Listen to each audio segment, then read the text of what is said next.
میں بلا تاخیر جناب سفیر صدیقی ریسرچ اسکالر جامعہ ملیہ سے گزارش کرتا ہوں کہ آپ آئیں اور ابن صفی پر اپنا بایوپک پیش کریں.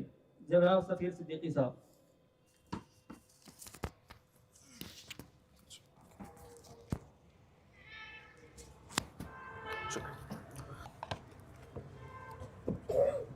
بہت بہت شکریہ ماجد صاحب. میں بلا تاخیر ابن صفی کے حوالے سے کچھ چیزیں آپ کے سامنے پیش کرنا چاہتا ہوں. ابن صفی جیسا کہ ہم سب جانتے ہیں خاص طور پر جاسوسی ناول نگاری کا ایک ایسا نام ہے بر صغیر میں اس سے بڑا نام جاسوسی ناول نگاری کا خاص طور پر اردو زبان میں پیدا نہیں ہوا. 2011 کی ایک جمعرات اپنے ساتھ ایک بڑی حسین شام لے کر آئی تھی. جمعرات کی شام کے حسین ہونے کا رشتہ بہت سے لوگوں کے لیے صوفیانہ ہو سکتا ہے، لیکن مدرسے کے بچوں کے لیے یہ شام اس لیے زیادہ حسین ہوتی ہے کہ یہ چھٹیوں کی شام ہوتی ہے اور اگلا دن جمعہ بھی چھٹیوں کا دن ہوتا ہے.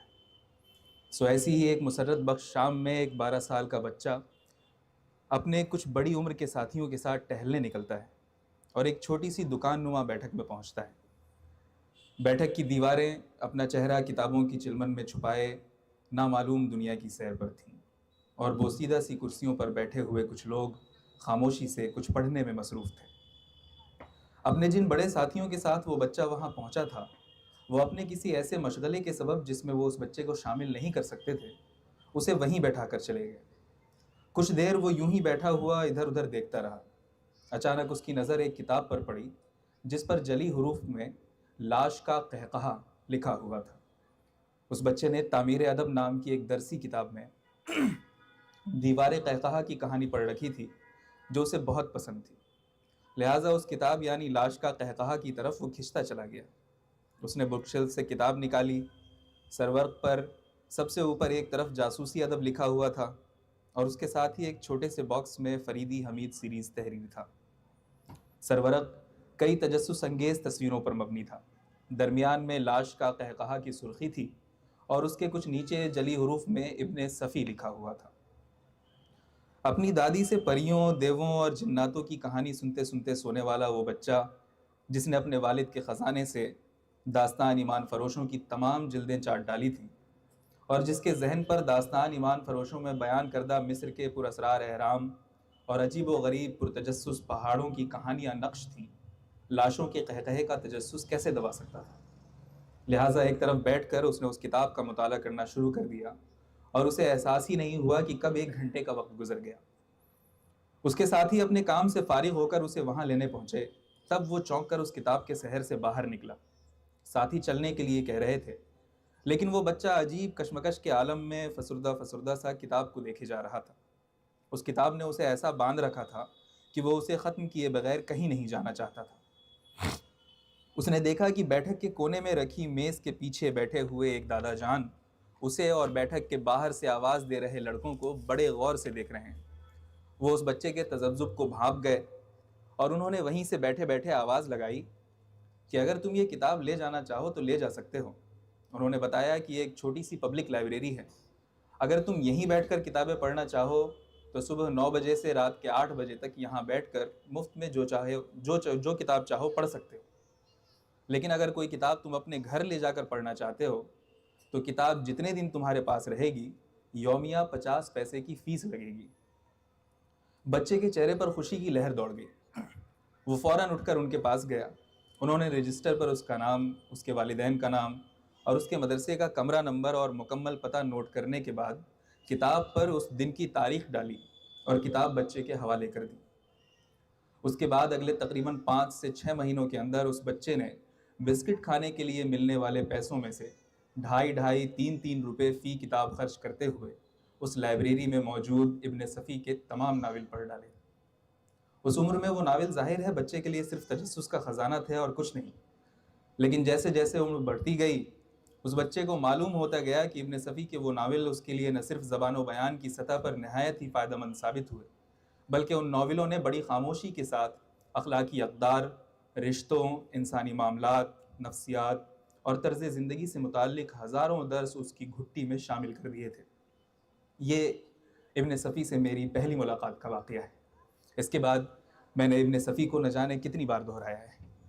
اپنی تحریروں کے سحر میں ہر خاص و عام کو گرفتار کرنے والے مایہ ناز ناول نگار، افسانہ نگار، شاعر، طنز و مزاح نگار اسرار احمد اسرار ناروی، معروف بہ ابن صفی، 26 اپریل 1928 کو الہ آباد اتر پردیش کے ایک گاؤں نارا کے ایک خوشحال گھرانے میں پیدا ہوئے۔ ان کے والد صفی اللہ ایک ملازمت پیشہ شخص تھے۔ معروف شاعر نوح ناروی آپ کے ماموں تھے۔ ابن صفی نے اپنے پیدائش اور اپنے گھرانے کا ذکر خود اس طرح کیا ہے، کوٹ: اپریل 1928 کی کوئی تاریخ تھی اور جمعے کا دن شام کے دھندلکوں میں تحلیل ہو رہا تھا جب میں نے پہلی بار اپنے رونے کی آواز سنی۔ وہ ایک بھرا پورا قصبہ تھا جہاں میں نے آنکھیں کھولی تھیں۔ خوشحال زمینداروں کی بستی تھی، ہر طرف فرصت نظر آتی، تاش، شطرنج اور گنجفے کی بازیاں جمتی، لوگ سیر و شکار سے جی بہلاتے۔ بعض گھرانے ایسے بھی تھے جہاں زیادہ تر علم و ادب کے چرچے رہتے۔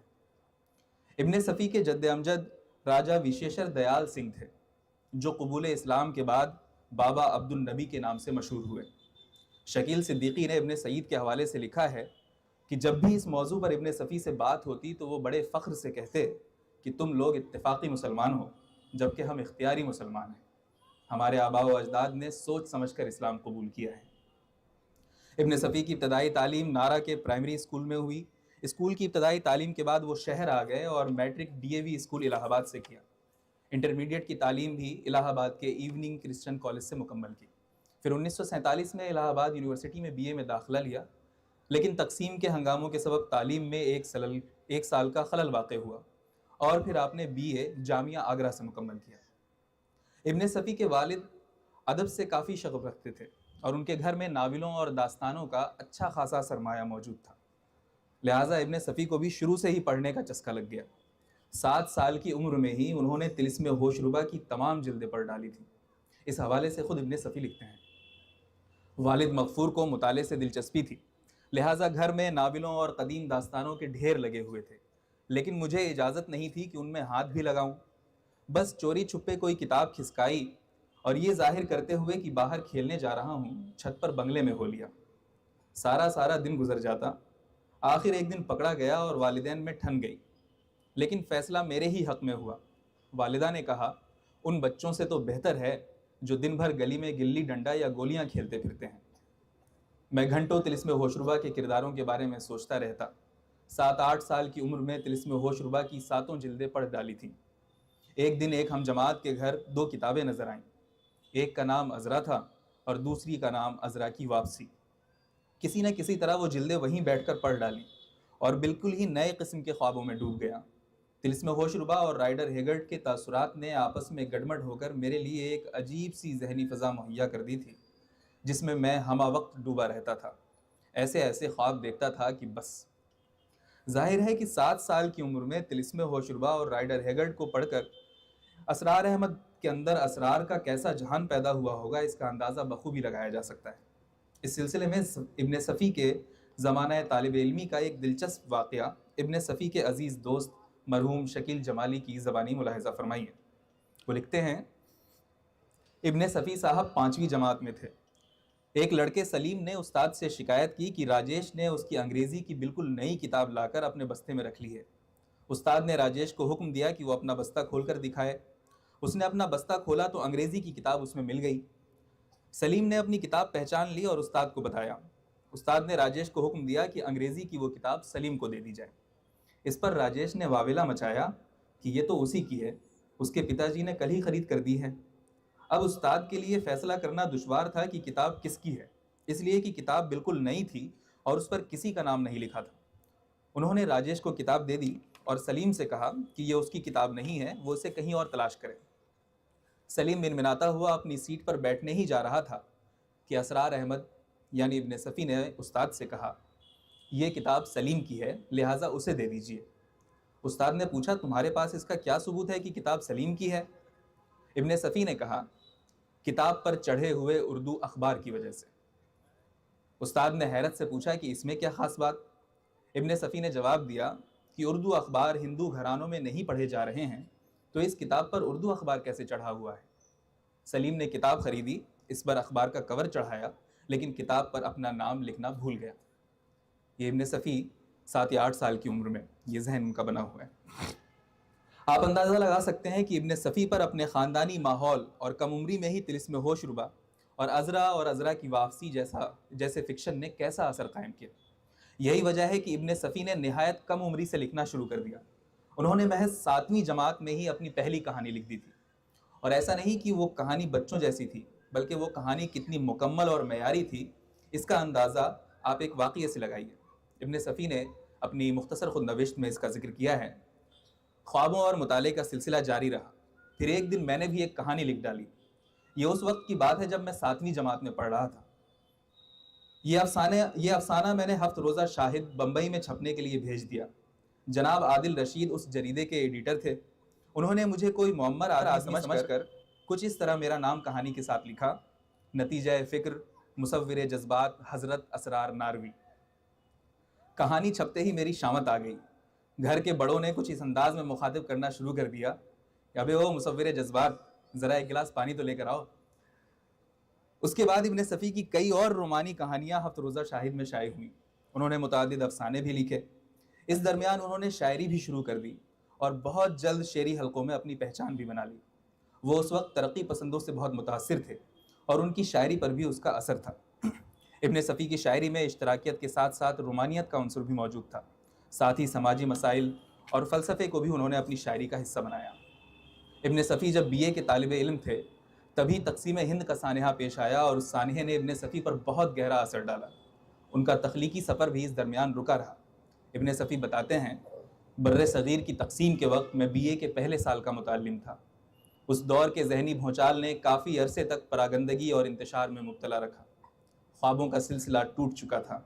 ایسے لگتا تھا جیسے کسی افراسیاب نے پورے معاشرے میں جادو کی چھریاں برسائیں ہوں، جیسے کوئی حیا جوانی برقرار رکھنے کی ہوس میں غسل آتشی کر کے جھلس گئی ہو، جیسے قدیم قلقراتیس کا تابوت سنگسار کر دیا گیا ہو اور نفرتستان میں اب کبھی محبت سر نہیں اٹھا سکے گی۔ گاندھی کی موت پر ابن صفی نے جو نظم کہی ہے، اس سے تقسیم اور تقسیم کے بعد کے حالات نے ان پر کیا اثر ڈالا اس کا بخوبی اندازہ ہوتا ہے۔ ساتھ ہی یہ نظم ان کے شعری کمالات کی بھی مظہر ہے۔ اس نظم سے صرف کچھ مصرے دیکھیں: زمیں سے تابہ فلک ہے عجیب عالم یاس، زمیں کی کون کہے بزم قدسیاں ہے اداس، نحیف سی ہے دل کائنات کی دھڑکن، یہ رات ہے کہ زمانے پہ ہے سیاہ کفن، ستارے ہیں کہ غم کائنات کے آنسو، شمیم گل ہے سرے گور عود کی خوشبو، سکوت لامتناہی رندھی رندھی سی فضا، سسک سسک کے یہ دم توڑتی ہوئی سی ہوا، لویں اداس چراغوں پہ سوگ طاری ہے، یہ رات آج کی انسانیت پہ بھاری ہے، ہواؤ چیخو کہ ایک چیخے دل خراش اٹھی، فضاؤں رو کہ انسانیت کی لاش اٹھی۔ ابن صفی کا یہ ادبی سفر یہی نہیں رکا، بلکہ اس کثیر الجہد ادیب نے 1948 میں ماہنامہ نکھت الہ آباد کے لیے سنکی سولنجر، اقرب بہارستانی اور تغر الفرقان کے نام سے بہت سے مزاحیہ و فکاہیہ مضامین بھی لکھے، جن کا بنیادی مقصد تعمیری اور اصلاحی تھا۔ اپنے طنزیہ مضامین کے مجموعے ڈپلومیٹ مرغ کے پیش رس میں ابن صفی نے بڑے پرلطف انداز میں اس طرف اشارہ کیا ہے۔ لکھتے ہیں، طنز و مزاح میرا فن نہیں بلکہ کمزوری ہے۔ کمزوری اس لیے کہ میں صاحب اقتدار نہیں ہوں۔ صاحب اقتدار و اختیار ہوتا تو میرے ہاتھ میں قلم کے بجائے ڈنڈا نظر آتا اور میں طنز کرنے یا مذاق اڑانے کے بجائے ہڈیاں توڑتا دکھائی دیتا۔ الحمدللہ کہ میری یہ کمزوری قوم کی عافیت بن گئی اور قوم بلا سے واہ واہ نہ کرے، ہائے ہائے تو نہیں کرے گی۔ یہ ابن صفی کے وہ پہلو ہیں جن پر زیادہ بات نہیں ہوتی، کیونکہ ان کی شہرت کا اصل سبب ان کے جاسوسی ناول ہیں۔ ابن صفی نے جاسوسی ناول لکھنے کا آغاز 1952 میں کیا۔ اس کے پیچھے ان کا مقصد قوم کو جنسی کہانیوں سے دور کرنا اور انہیں ذہنی تفریح مہیا کرنے کے ساتھ ساتھ صالح اقدار اور قانون کا پاسدار بنانا تھا۔ جاسوسی ناول لکھنے کی تحریک انہیں کس طرح ملی، اس کا واقعہ خود انہی کی زبانی سنیے۔ لکھتے ہیں، جاسوسی ناولوں کا سلسلہ 1952 میں شروع کیا تھا۔ اس کی تحریک ایک مباحثے سے ہوئی۔ ایک بزرگ کا خیال تھا کہ اردو میں صرف جنسی کہانیاں ہی مارکیٹ بنا سکتی ہیں۔ میں ان بزرگ سے اتفاق نہ کر سکا۔ میرا خیال تھا کہ اگر سوجھ بوجھ سے کام لیا جائے تو اور بھی راہیں نکل سکتی ہیں۔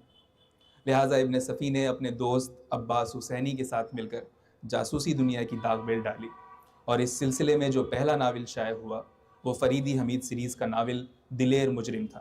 یہ ناول الہ آباد سے شائع ہوا اور ہاتھوں ہاتھ لیا گیا۔ پھر اس کے بعد ابن صفی لگاتار جاسوس ناول لکھتے ہی رہے، تاہم پھر انہیں ہجرت کرنی پڑی۔ 1947 میں ان کے والد پاکستان جا چکے تھے۔ دسمبر 1952 میں ابن صفی نے بھی اپنی والدہ اور اب بہن کے ساتھ پاکستان کا رخ کیا اور کراچی کے مشہور علاقے لالو کھیت، جو اب لیاقت آباد میں کے نام سے جانا جاتا ہے، وہاں جا کر جاگزیں ہوئے۔ بعد ازاں 1959 میں وہ ناظم آباد منتقل ہو گئے۔ ہجرت کے باوجود ان کے ناولوں کا سلسلہ نہیں رکا اور نہ ہی ان کی مقبولیت میں کمی آئی۔ عمران سیریز کا پہلا ناول خوفناک عمارت 1955 میں الہ آباد اور کراچی دونوں جگہ سے شائع ہوا اور مقبولیت کے نئے ریکارڈ قائم کیے۔ عمران کا کردار ابن صفی کا لازوال اور اپنی نوعیت کا بالکل منفرد کردار تھا۔ 1952 سے 1960 تک ابن صفی نے 100 سے زیادہ ناول لکھ ڈالے تھے اور ہند و پاک میں یکساں مقبولیت کے حامل تھے۔ کیا عام اور کیا خاص، سب ان کے ناولوں کے انتظار میں رہتے۔ ایک اندازے کے مطابق ہر مہینے ان کا ناول 70,000 کی تعداد میں چھپتا اور چند دنوں کے اندر ہی بک جاتا۔ مقبولیت کا یہ عالم تھا کہ شکیل صدیقی کے مطابق ان کے ایک ناول پاگل کتے پر حکومت پاکستان پابندی عائد کرنے والی تھی، مگر صدر محمد ایوب خان نے انتظامیہ کو ایسا کرنے سے روک دیا۔ اس کی وجہ یہ تھی کہ خود صدر محمد ایوب خان ابن صفی کے ناولوں کے رسیہ تھے اور ہر مہینے ان کے ناولوں کا انتظار کیا کرتے تھے۔ 1960 میں ایشیا کا یہ عظیم مصنف، جس کی ادبی خدمات کا اعتراف ملکہ اسرار اگاتھا کرسٹی کے علاوہ بہت سے مغربی ناقدین نے بھی کیا ہے، دماغی خلل کا شکار ہو گیا۔ انہیں سیزوفرینیا کی بیماری ہو گئی۔ ابن صفی کے دوست مرحوم شکیل جمالی بتاتے ہیں کہ کثرت مطالعہ کے سبب ان کی نیند اڑ گئی تھی۔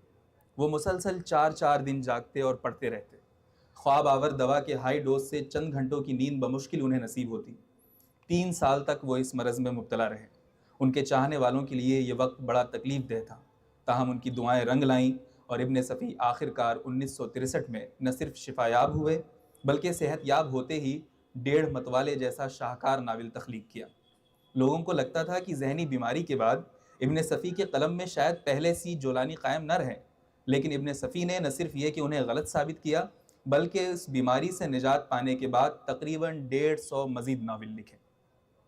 ابن صفی نے اپنی زندگی میں، ادبی زندگی میں، شاعری بھی کی، افسانے بھی لکھے، طنزیہ و فزاکیہ مضامین اور پیروڈیاں بھی تحریر کیں، اور سب سے بڑا کارنامہ یہ کہ انہوں نے 250 سے زیادہ ناول لکھے اور ہر ناول خاص و عام میں ایسا مقبول ہوا جس کی کوئی اور مثال نہیں پیش کی جا سکتی۔ ابن صفی کا مقصد صرف اور صرف قوم کو بے راہ روی سے بچا کر اخلاقی اقدار کا پاسدار اور قانون کی پیروی پر انہیں ابھارنا تھا۔ انہیں معاشرے سے جرائم کا قلع قمع کرنا تھا۔ خود ابن صفی نے لکھا ہے، 1947 میں جو کچھ ہوا اس نے میری پوری شخصیت کو تہو بالا کر کے رکھ دیا۔ سڑکوں پر خون بہہ رہا تھا اور عالمی بھائی چارے کی باتیں کرنے والے سوکھے سہمے اپنی پناہ گاہوں میں دبکے ہوئے تھے۔ ہنگامہ فرا ہوتے ہی پھر پناہ گاہوں سے باہر آ گئے اور چیخنا شروع کر دیا، یہ نہ ہونا چاہیے تھا، یہ بہت برا ہوا۔ لیکن ہوا کیوں؟ تم تو بہت پہلے سے یہی چیختے رہے تھے۔ تمہارے گیت دیوانگی کے اس طوفان کو کیوں نہ روک سکے؟ میں سوچتا رہا، آخر کار اس نتیجے پر پہنچا کہ آدمی میں جب تک قانون کے احترام کا سلیقہ نہیں پیدا ہوگا یہی سب کچھ ہوتا رہے گا۔ یہ میرا مشن ہے کہ آدمی قانون کا احترام کرنا سیکھے، اور جاسوسی ناول کی راہ میں نے اسی لیے منتخب کی۔ ابن صفی کے تمام ناول ان کے اس مقصد کے آئینہ دار ہیں۔ ان کے ناولوں سے صرف چند جملے سنیے جن سے آپ کو ان کی ذہنی روش کا بخوبی اندازہ ہوگا۔ ابن صفی کے نزدیک اللہ کی حاکمیت ہی اصل قانون ہے۔ ناول مونا لیزا کی نواسی میں شراب پر روک کے حوالے سے بحث کرتے ہوئے ان کے مرکزی کردار عمران اور ذیلی کردار نیمو کا ایک مکالمہ ملاحظہ فرمائیں۔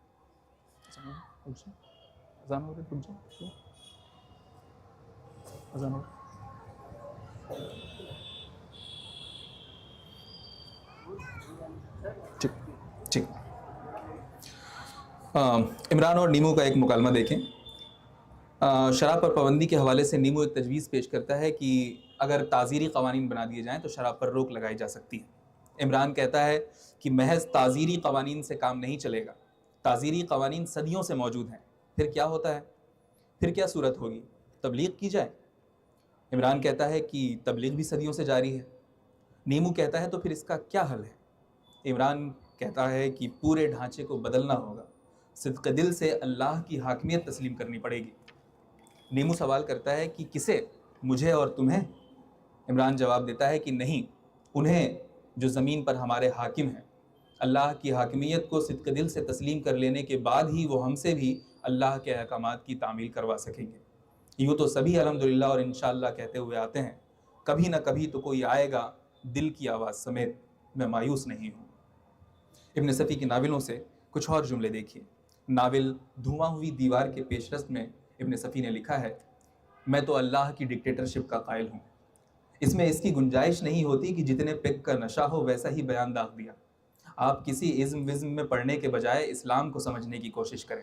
سارے ازم محض وقتی حالات کی پیداوار ہیں، اور کسی ازم کی دشواری کسی زمانے میں دوسرے ازم کی پیدائش کا سبب بنتی ہے۔ اسلام کے علاوہ کوئی بھی ازم حرف آخر ہونے کا دعویٰ نہیں کر سکتا۔ اسلامی نظام حیات آج بھی قابل عمل ہے، لیکن اس کے لیے انفرادی طور پر ایماندار بننا پڑے گا، اور یہ بے حد مشکل کام ہے۔ بس یہ میرا سیاسی رجحان ہے۔ اسی طرح ایک ناول لاش کا بلاوا میں لکھتے ہیں کہ اگر تم قانون کو ناقص سمجھتے ہو تو اجتماعی کوششوں سے اسے بدلنے کی کوشش کیوں نہیں کرتے؟ اگر اس کی ہمت نہیں ہے تو تمہیں اس قانون کا پابند رہنا پڑے گا۔ اگر تم اجتماعی حیثیت سے اس کے خلاف آواز نہیں اٹھا سکتے تو اس کا مطلب یہ ہے کہ تم اس سے متفق ہو۔ ناول انوکھے رقاص میں لکھتے ہیں کہ جب ایک آدمی پاگل ہو جاتا ہے تو اسے پاگل خانے میں بند کر دیتے ہیں، لیکن جب پوری قوم پاگل ہو جاتی ہے تو طاقتور کہلانے لگتی ہے۔ اسی طرح مناروں والیہ ناول میں ایک جملہ کہا ہے کہ آج کی حماقت کل کا فلسفہ کہلاتی ہے۔ جمہوریت پر بہت ہی سخت طنز کیا ہے۔ لکھتے ہیں ناول بھیانک جزیرہ میں، جس معاشرے کے افراد مستقبل کی طرف سے مایوس ہو جاتے ہیں وہیں جرائم کی گرم بازاری بھی ہو جاتی ہے۔ شہنشاہیت میں تو ایک نالائق سے دو چار ہونا پڑتا ہے، لیکن جمہوریت میں نالائقوں کی ایک پوری ٹیم وبال جان بن جاتی ہے۔ ایک نالائق سے پیچھا چھڑانا آسان ہے، لیکن پوری ٹیم سے نپٹنا بہت مشکل۔ اس طرح کے سینکڑوں فکر انگیز اقتباسات ابن صفی کی ناولوں میں جا بجا بھرے پڑے ہیں۔ ابن صفی نے صرف ذہنوں کو تفریح فراہم کرنے کے لیے نہیں لکھا، بلکہ انہوں نے ذہن سازی کے لیے لکھا۔ عارف اقبال نے ابن صفی کے بارے میں بالکل بجا لکھا ہے کہ جرم پر قانون کی بالادستی اور باطل پر حق کی فتح ابن صفی کے ہر ناول کا نمایاں وصف ہے۔ دراصل ابن صفی کے ہر ناول کا مرکزی خیال فساد فی الارض ہے۔ 250 سے زیادہ جاسوسی ناولوں کا خالق، ایشیا کا مایا ناز اور ایک ویژنری دماغ 1979 میں کینسر جیسے موذی مرض کا شکار ہو گیا اور تقریباً 10 مہینے تک اس موذی مرض سے جنگ لڑتا رہا، لیکن آخر وقت تک قلم کا ساتھ نہیں چھوڑا۔ آخر کار 26 جولائی 1980 کو اس تابناک ستارے کی روشنی ہماری آنکھوں سے اجھل ہو گئی۔ آج کے پرآشوب اور جرائم سے ناقابل برداشت حد تک گھری ہوئی دنیا میں ابن صفی کے ناول اور ان کا نظریہ اور بھی معنی خیز معلوم ہوتے ہیں۔ نئی نسل اگر غیر ضروری تفریحات ترک کر کے ابن صفی کے ناولوں کا مطالعہ کرے تو نہ صرف اسے ذہنی تفریح میسر ہوگی، بلکہ اسے زندگی کا فلسفہ بھی حاصل ہوگا اور اس کا سماجی شعور بھی بیدار ہوگا۔ بہت شکریہ۔ السلام علیکم۔